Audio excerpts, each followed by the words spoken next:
Everything's dry. So, yep, there's a good little hack. So just, alright everybody. In this video, I'm going to show you a hack that I've heard about. I heard it from another freeze dryer, but I don't think I've seen it anywhere. So what we're going to do is, I've got a batch that ended. I added dry time to it. That's why it said final dry canceled. So what I'm going to do is I'm going to hit no defrost. Okay. So it shuts off the machine, gets me back to this spot. Let the air in. So I'm going to let the air in. Okay.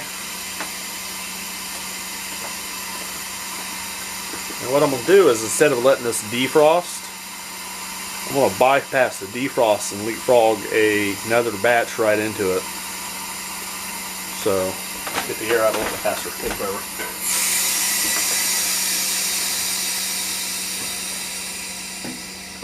So this could cut down on defrost time, and I'll show you what we're looking for. We'll pull these out,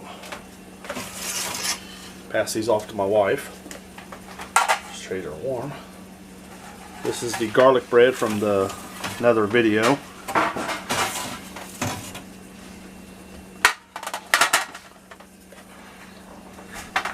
So what we're looking for is, lower the camera here so you can see inside the freeze dryer. So what we're looking for is, you know how you get the ice buildup around the side here?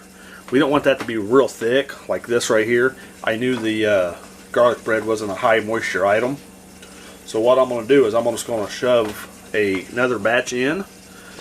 And you probably don't want to do this if you have, you know, like the ice buildup where everything sticks out real far, because you obviously will build more ice. Now what I've got is I've got frozen peppers, yellow squash, or yellow zucchini, yellow squash, whatever. And so I got peppers, tomatoes, and squash. And I'm just going to leapfrog on that batch that I just got. I'm pretty sure I just hit the camera. That's kind of funny. Alright, so I'll show you what I'm going to do here. Put them back in, lock it up just normal. Now again, no defrost, okay? Put this camera up here so we can see. Focus in. What I'm going to do is I'm going to hit start.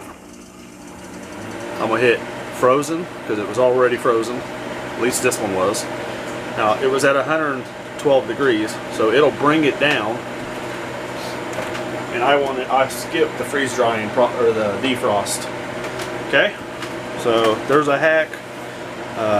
I will bring you back obviously in this video when this is done. We'll see how it turned out.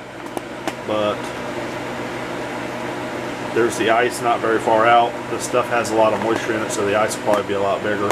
But I'm able to freeze dry another batch without letting it defrost. So stay with me, and I will show you what the results are after this batch is done.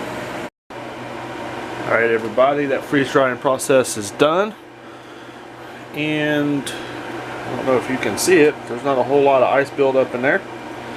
So we're going to open this up. I'm going to choose no defrost because I never do defrost anyways. Machine will shut off. We'll let the air out. While the air is escaping, I would say this hack, I clearly probably wouldn't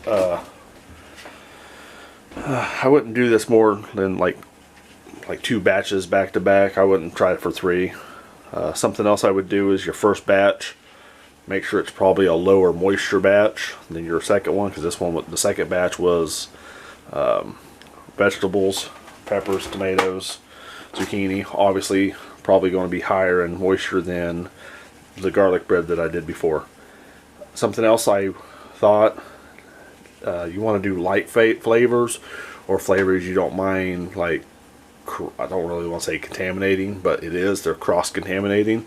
So I wouldn't, like, your first batch run garlic followed by, I don't know, strawberries or a candy like Starburst or something like that. You know, it'd just be, I think it would be gross. I would probably do garlic and then tomatoes, and then give the tomatoes maybe a slight garlic hint to them.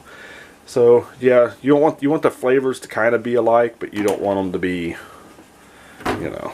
So there's the ice. Still not a very, probably about an inch, maybe half an inch at the most. Everything's dry. So, yep, there's a good little hack. So just leapfrog without running a defrost cycle or letting it defrost, and just run another batch right after it. So, if you got any questions about anything that, you know, there's not really much. Hopefully I went over everything. But there you go. So, thanks for watching, everybody. I'll see you next time.